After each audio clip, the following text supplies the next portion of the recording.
Alright, I'm going to show how to set up a die for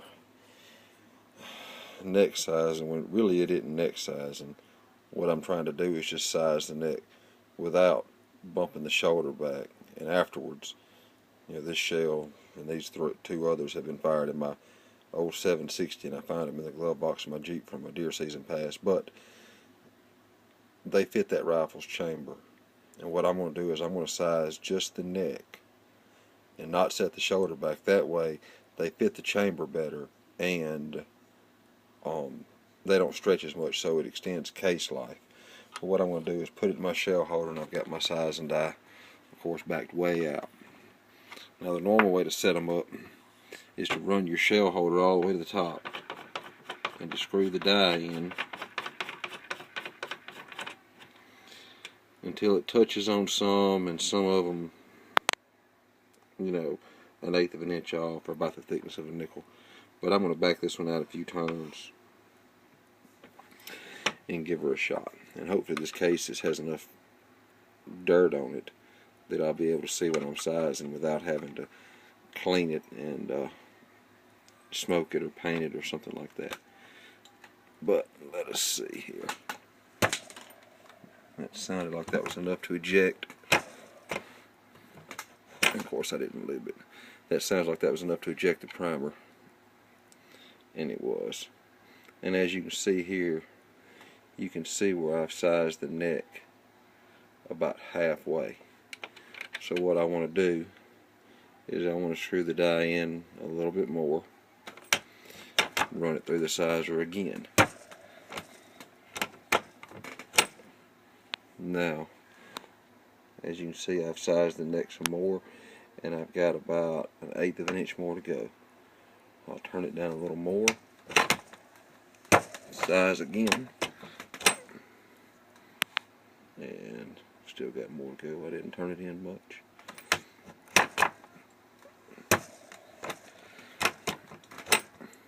Now, at this point, I've sized the neck, and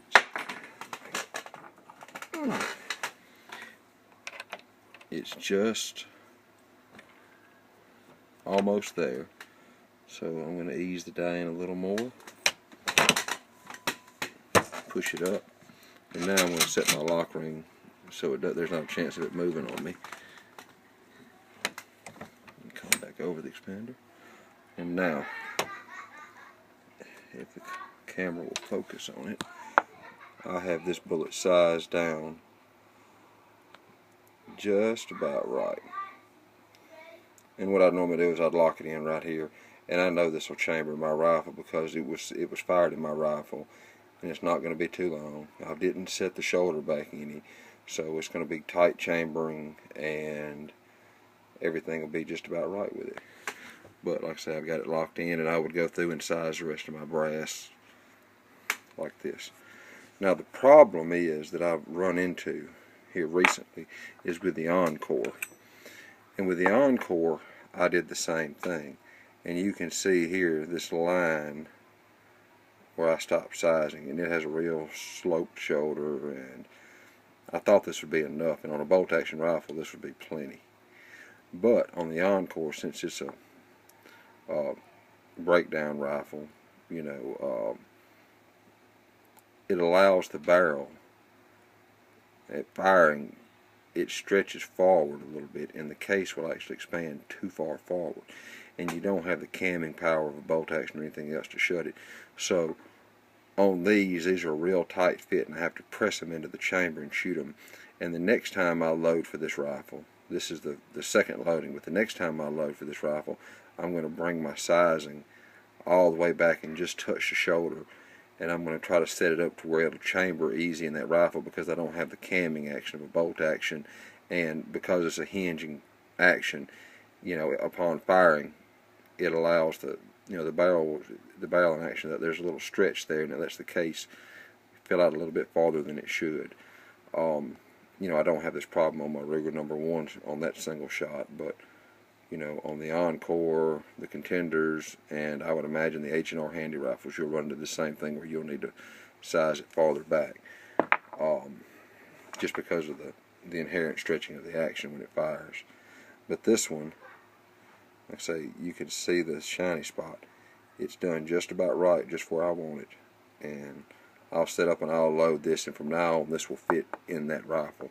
But if you pick up some brass, some range brass, it's best to go ahead and full length size it, because it may have been fired out of a rifle, built by somebody like Good Steel that it's got a real sloppy chamber, and it may not fire in your rifle. So it's best to go ahead and set the dies up right on some range pickups. If it was a rifle that Kurt or Gary built or something like that, I wouldn't have a problem with just doing this. But there could be a half-ass somewhere in the woodwork, and you wouldn't want to have load a bunch of ammo and then find out it wouldn't chamber in your rifle and have to pull them and start over again.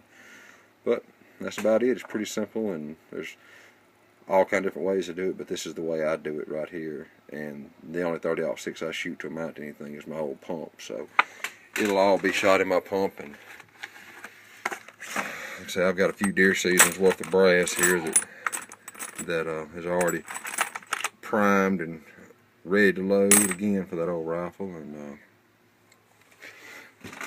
they were all done the same way. But that's about it.